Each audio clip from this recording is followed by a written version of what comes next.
Welcome back, everyone, to another week of our continued study of the Haftara. This week, at least in Am Yisrael, we have Nizcha to read Parshas Chukat, and the Haftara for Parshas Chukat is the story of Yiftach the Gil'adite in Perek Yud Aleph of Shoftim. So, given that it's Shoftim, right, we should be comfortable, and we will. It turns out we will be comfortable with the words and the language and the narrative. It's all pretty straightforward. It doesn't mean there aren't deep ideas, but at least on the surface, it's pretty clear. So let's start with the question we always start with, which is just, what in the world is the connection between Parshas Chukat and Perek Yud Aleph of Sefer Shoftim? You're right. What does Yiftach have to do with Chukat? And then once we do that, we can turn to the actual study and learn the Haftara together. So the connection, I think that there really can't be any doubt about it. The connection is seen in the interchange, right? Yiftach becomes the shofet of Am Yisrael because they're under attack from Melech Bnei Ammon. And so there's a give and take with Melech Bnei Ammon, in which Melech Bnei Ammon says, hey, when you guys came out of Mitzrayim, you stole my land, and I want it back, which is all true. And in fact, we read in this week's Parsha, it's the back half, which people know less than the Parah Aduma stuff. But the Torah says, Vayishlach Yisrael malachim el Sichon melech Amori lemor, Bravi artzacha, lo nitev v'sadeh uv'chem lo nishtem me've'er, b'derech ha'melech l'neich, ad asher na'avor gvulacha. Right? We just want permission to pass through your land. V'lo natan Sichon Yisrael avor b'gvulot. The king says no. Vayasof Sichon kol hamo v'yitzig l'krat Yisrael hamidbara. Vayavo yatsa vayilachem b'Yisrael. Now there's a war. Not surprisingly, Vayakehu Yisrael lefi Chareb. We win. Vayirash et artzo, and we inherit the land. Me'anon ad Yabok ad Bnei Ammon ki az gvul Bnei Ammon. Right? Literally, we inherit the land and we live in it. And that's the land that Melech Bnei Ammon wants back now. Vayikach Yisrael et kol ha'arim ha'ela, vayeshev Yisrael b'chol arei ha'amori b'cheshbon b'chol b'notecha. And a very important last passage. Ki cheshbon ir Sichon melech amrihi. Right? Cheshbon belonged to Sichon. V'hu nilcham b'melech Moav harishon, vayikach et kol artzon miyado ad Arnon. Right? We're prohibited. We'll come to this in a second. But basically, this is the narrative in the Parsha, in Parshas Chukat. And now Melech Bnei Ammon says, you took my land, I want it back. Right? There's a long, interesting back and forth between Yiftach and Melech Bnei Ammon. The sense you get from the start is that it's an absolute pretext for war. That Melech Bnei Ammon senses that we have no Melech, we have no Shofet, we have no leader, we're in political disarray, which I think is in fact the case. And we're in religious disarray. There's no leadership, right? So Yiftach is chosen as a leader, beles breira. There's no one else. So they had to pick him. He certainly was not the leader Am Yisrael is looking for, although he might have been the leader that we needed. Okay, but more fascinating is the argument that Melech Bnei Ammon does not make to Yiftach, mostly because he may be unaware of it. HaKadosh Baruch Hu told us many, many times, Ammon and Moab are off limits to us. Right? We're not allowed to capture their land. Right? The way the Gemara in Gittin says it, Ammon u'Moab tiharu b'sichon. What happened was, and that's what the Torah describes in Parshas Chukat, when Sichon took over Ammon and Moab, that then became a potential war that Am Yisrael could win, and that's the war that we did win in the back half of this week's Parsha. We're prohibited from fighting with the descendants of Esau. We're prohibited from fighting with the descendants of Lot, all because of good things that they did in their past. But once another country conquers the people we're prohibited from fighting with, then we're permitted. Okay, so when Sichon conquers a land of Ammon and Moab, we are the beneficiaries of that, and we can now attack that land. Okay? The second argument that Yiftach makes is interesting and worth thinking about, although we don't have really the time to do it in this context, right? Yiftach says, look, HaKadosh Baruch Hu gave us the land that he gave us. Your God gave you the land that you live in. That's the border. I'm not going to give you back land that HaKadosh Baruch Hu gave. So it's kind of interesting when you live in Israel and you think of the political issues and giving back land and not, right?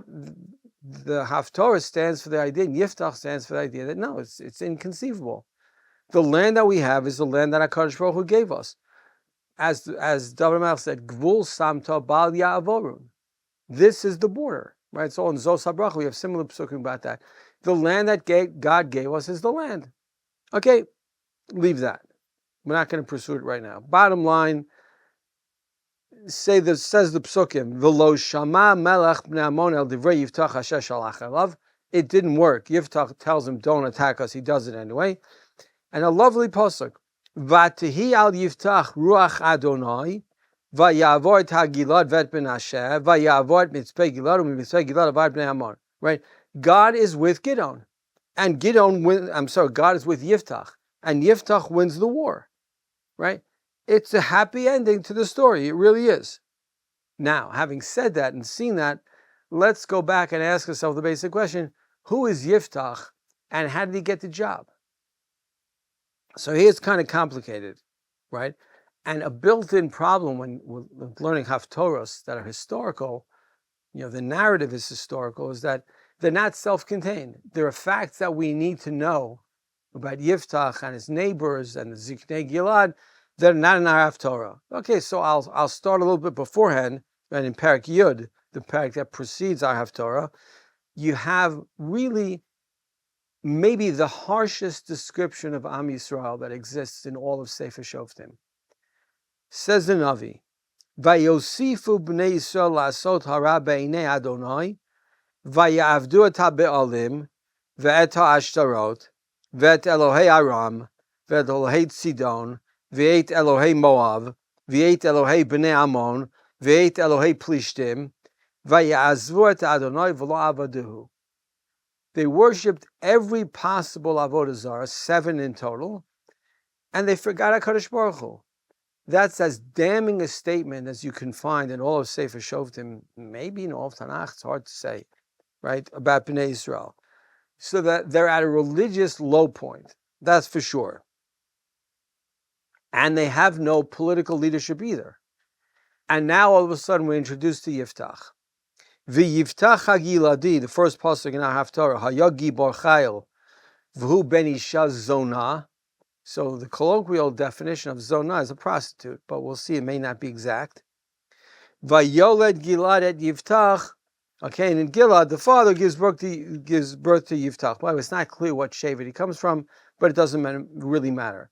Then, Vateled Eshet Gilad lo banim, the real wife gives birth to many sons. Vayigdalu b'nei ha'isha, vayigarshu et Yiftach.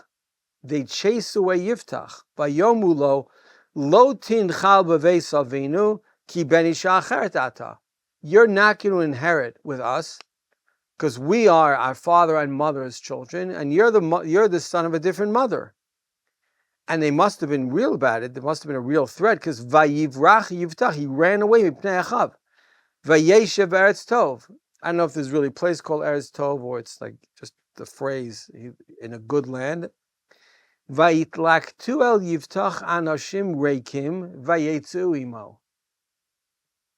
So first of all, Rav Meidan has an interesting idea. Rav Meidan says, and it really does seem to be pshat in air quotes, that Gilad had a wife and she was an akara.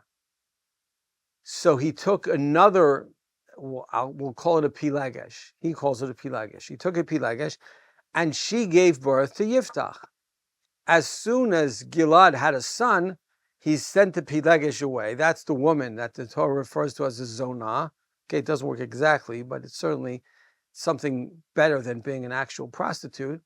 And then the sons of that mother, and it's often the case that once you have a child, sort of the pressure is off. And then just the way fertility works, you can have many children, and the sons of the real wife, who presumably Gilad loved, say to Yiftach, you got to get out, because you're the son of a different mother, and you don't belong here, right? So Yiftach in many ways, like starts his own gang, right? He's living in his own place, and people who don't have homes, the way I imagine, like a motorcycle gang, tough guys, come and hang out with Yiftach, and he gets a reputation as a tough guy. Now, let's just go back to the first thing. Did the brothers, the other children of Gilad, did they act properly by sending away Yiftach? And you'll see in a second, the Ziknei Gilad supported them. The answer is definitively not. Says the Torah in Kiseitze, psukim we should be familiar with. Ki tiyena li'ishtei nashim ha'achat ahava v'achat tznuah, like in our case. V'yaldu lo vanim ha'ahava v'hasnuah, v'haya ben ha'bechor la'sniyah, right? As in our case, meaning the wife who Gilad doesn't love, she's the mother of the Bechor. She's the mother of Yiftach. When the father is going to inherit the children,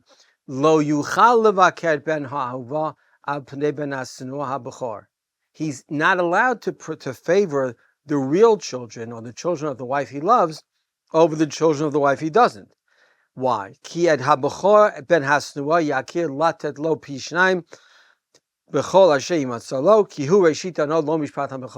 Torah, no, that's the Bechorah. He gets Pishnayim. Not only didn't Yiftach get Pishnayim, he got kicked out. And the sense you get is that the Ziknei Midyan supported the brothers against Yiftach. Because when they come to Yiftach, so what seems to me is Yiftach lives on his own. He has a gang around him. He's known as some kind of very brave, very courageous, very powerful warrior. And now we need him. Right? There's going to be a war with Melech Bnei Ammon. We need a political leader, or we need a military leader.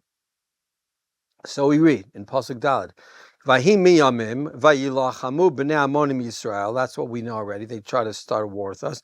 Vahi kasher nilchamu b'nei Ammonim Yisrael vayalchu ziknei Gilad lakachet Yiftach me'eretz tov.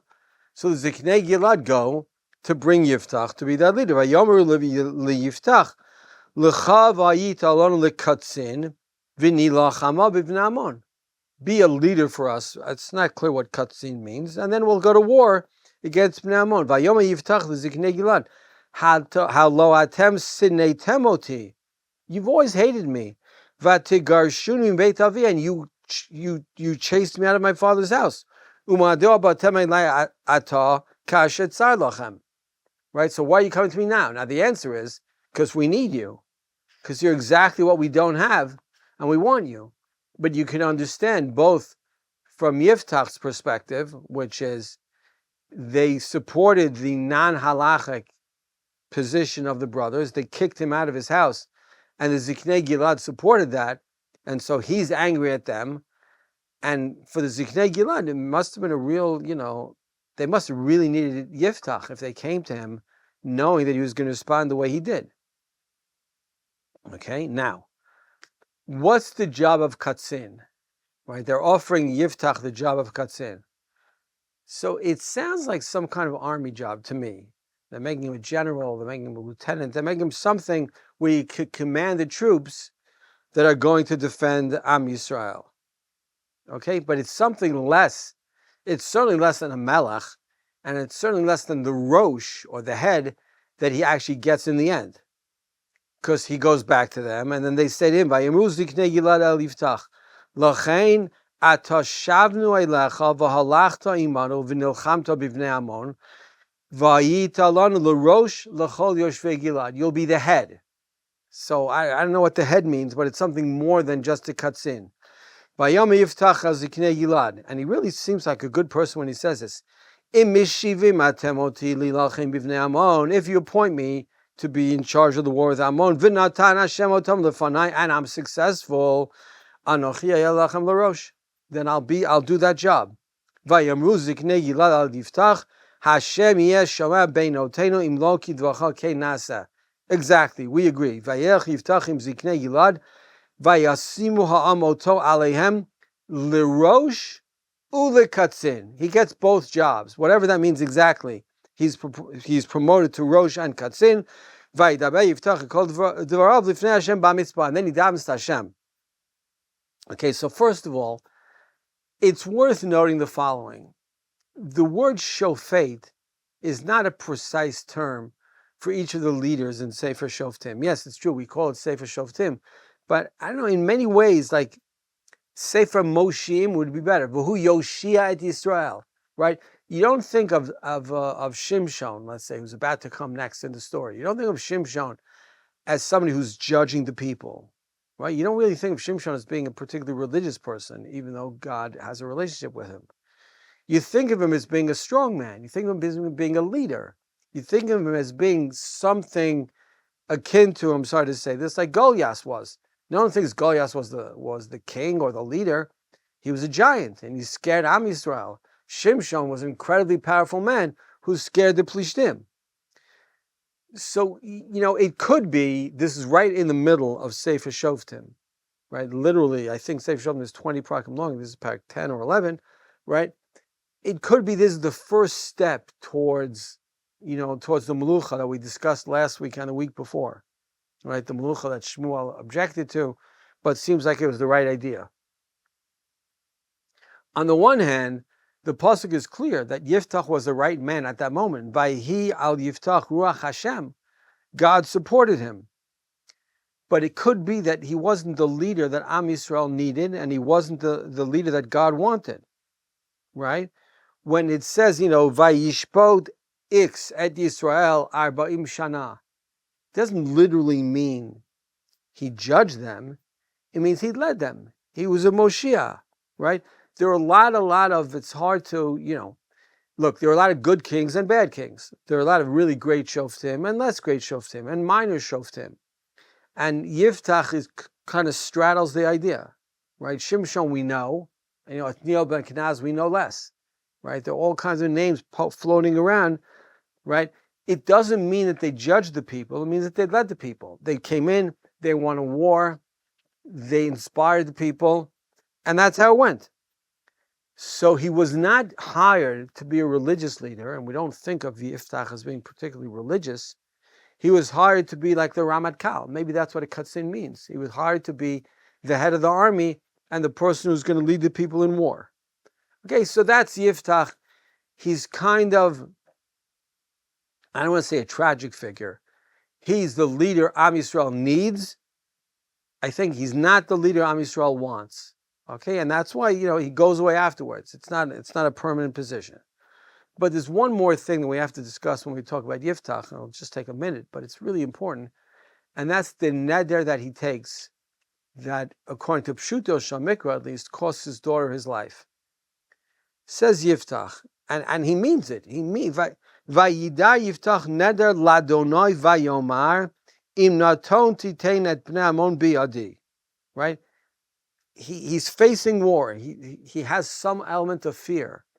And he has a credible element of trust in HaKadosh Baruch Hu. And so he takes a swear and he says, if you give me these people, v'haya hayotzei, asher yetzei midaltei beiti likrati b'shuvi b'shalom ibnei Amon, the first person, and this whole discussion in Chazal, a person could be an animal, okay? V'haya lashem va'alitiu olah. Says Yiftach, full stop, I will sacrifice that person, that animal, that thing, I will sacrifice him as an olah to HaKadosh Baruch Hu. Right? And you think to yourself, he doesn't, anyone, his wife, he doesn't think who it could be. Does it not matter? Now, it could be that on the eve of a war, he's so scared and he thinks this is the right thing to do that he does it anyway. And maybe he really thought to himself, yes, if it's my daughter, if it's my only daughter, I'll do that anyway. But it's a problem for us. It's a problem when you think about it. It's a problem when it happens. And so even though it's not in our Haftara, let's read the psukim that kind of end the story. Vayavo Yiftach HaMitzpah beito. He's excited. V'hinei bito yotzeit likrato bitupim v'imcholot. His daughter comes out to greet him. She is the Hayotzei Beito first, with drums and cymbals. V'rak hi yichida ein lo mimenu bein obat. And it hurts to read this. The pasuk says she's the only child. He doesn't have another son or daughter. Vahi kirotota vayikrad begadav. He realizes what's happening. He tears his clothing. Vayomar ahabiti hachrech ratani v'atayit b'ochroi v'anochi patsiti pi al Hashem v'lo uchal ashuv. He says lo uchal ashuv, and you can't help thinking, really, lo uchal ashuv? He never heard of being matur neder. He never heard of being mefer the neder. What's he doing? And the story said, "Vatomer love avi patstat picha." She says, "You swore at HaKadosh Baruch Hu, I'll do it. Give me 2 months." And the last pasuk in that little bit is, "Vayhimi keshnaim chadashim, vatoshev el avio vayas la et nidra asher nadar, v'hi lo yada ish, v'tehi chok b'Yisrael." Incredibly sad. I mean, you want Yiftach's daughter to live. She seems like a lovely, lovely person, and it's painful to read this. And you say, why?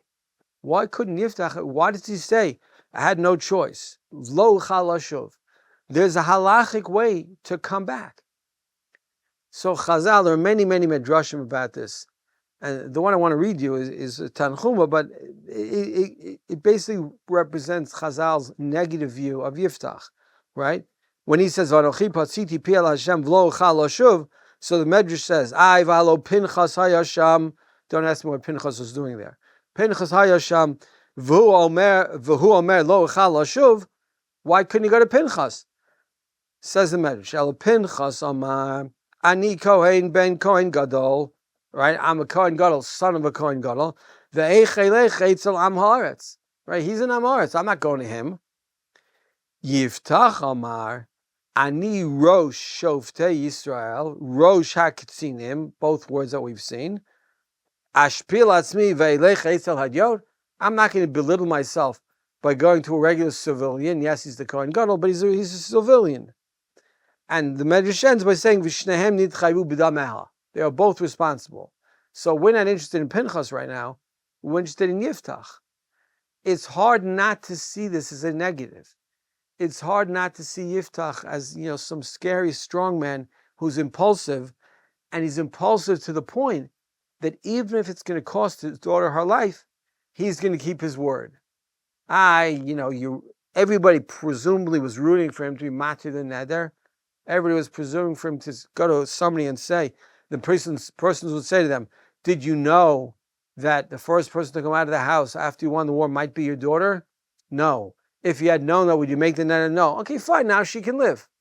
So it's hard to know why it happened, but it does speak negatively in some way about Yiftach. It shouldn't have happened that way.